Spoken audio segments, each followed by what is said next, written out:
নমস্কার। আজকের এই আলোচনায় আমরা বিশেষভাবে নজর দেব আরসিআই স্বীকৃত স্পেশাল বিএড ডিগ্রির পর পশ্চিমবঙ্গে চাকরির কি দারুণ সুযোগ রয়েছে তার একটা সম্পূর্ণ চিত্র তুলে ধরার উপর। তো আরসিআই অনুমোদিত স্পেশাল বিএড ডিগ্রিটা তো হাতে চলে এলো, কিন্তু এরপর আসল প্রশ্নটা তো এটাই, তাই না? প্রায় সবার মনেই এই চিন্তাটা ঘোরে। চলুন আজকে একসঙ্গে মিলে এই পথটাই খুঁজে বের করা যাক। প্রথমেই একটা কথা পরিষ্কার করে নেওয়া ভালো, এই ডিগ্রিটা কিন্তু শুধু একটা সার্টিফিকেট নয়, এটা আসলে একটা বিশেষ দক্ষতা যা সেই সব শিশুদের কাছে পৌঁছাতে সাহায্য করে যাদের শেখার ধরনটা আর পাঁচজনের থেকে একটু আলাদা। আর এই যোগ্যতাই কিন্তু যে কোনো শিক্ষা প্রতিষ্ঠানে একজন শিক্ষককে অপরিহার্য করে তোলে।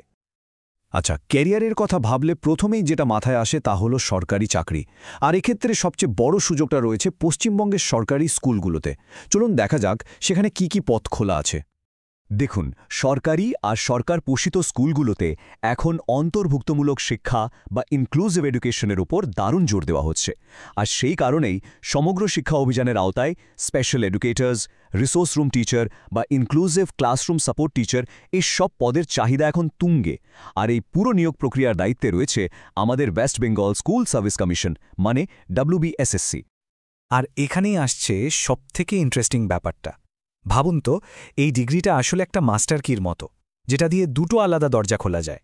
মানে একদিকে যেমন স্পেশাল এডুকেশন টিচার হওয়ার দরজাটা পুরো খোলা, ঠিক তেমনি সাধারণ বিএডের যোগ্যতাও যেহেতু এটা পূরণ করছে, তাই সাধারণ শিক্ষকতার দরজাটাও কিন্তু হাট করে খোলা থাকছে।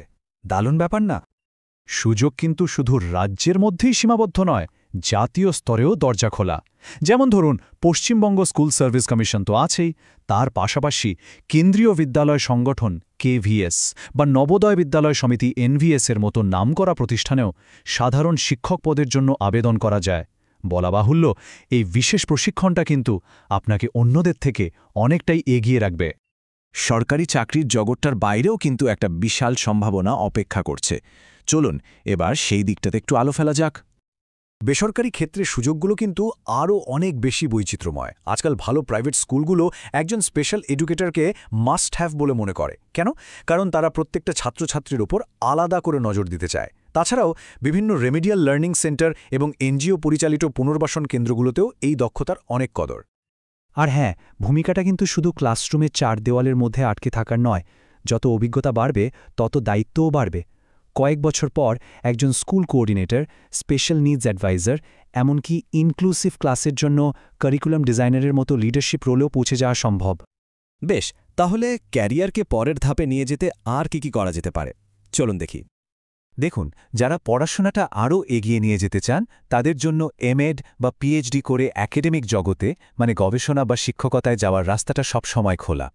আর যারা নিজেরা কিছু করতে চান, মানে এন্টারপ্রেনিউরিয়াল মাইন্ডের, তারা তো নিজস্ব রেমিডিয়াল সেন্টার বা লার্নিং হাব খুলে সরাসরি সমাজে একটা বড় পরিবর্তন আনতে পারেন।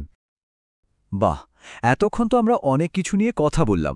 চলুন এবার পুরো ব্যাপারটা এক ঝলকে একটা ছকের মধ্যে দেখে নিই, তাহলেই সবটা পরিষ্কার হয়ে যাবে। এই টেবিলটা দেখলেই পুরো ছবিটা জলের মতো পরিষ্কার হয়ে যাচ্ছে। সরকারি স্কুল, প্রাইভেট সেক্টর, NGO থেকে শুরু করে প্রশাসনিক পদ কিন্তু অনেক। আসল কথাটা হলো, এই ডিগ্রির কদর সব জায়গাতেই আছে, তাই সুযোগেরও কোনো অভাব নেই। সুতরাং এটা একদম পরিষ্কার যে এই ডিগ্রিটা শুধু একটা চাকরি পাওয়ার টিকিট নয়, এটা আসলে সমাজে একটা পজিটিভ ইম্প্যাক্ট ফেলার জন্য একটা দারুণ শক্তিশালী হাতিয়ার। তাহলে শেষ প্রশ্নটা হলো, এই যে এতগুলো সুযোগের দরজা খোলা, এর মধ্যে কোন পথে হেঁটে সমাজে আর ছাত্রছাত্রীদের জীবনে একটা আলাদা ছাপ রেখে যেতে চান? ভাবার বিষয় কিন্তু।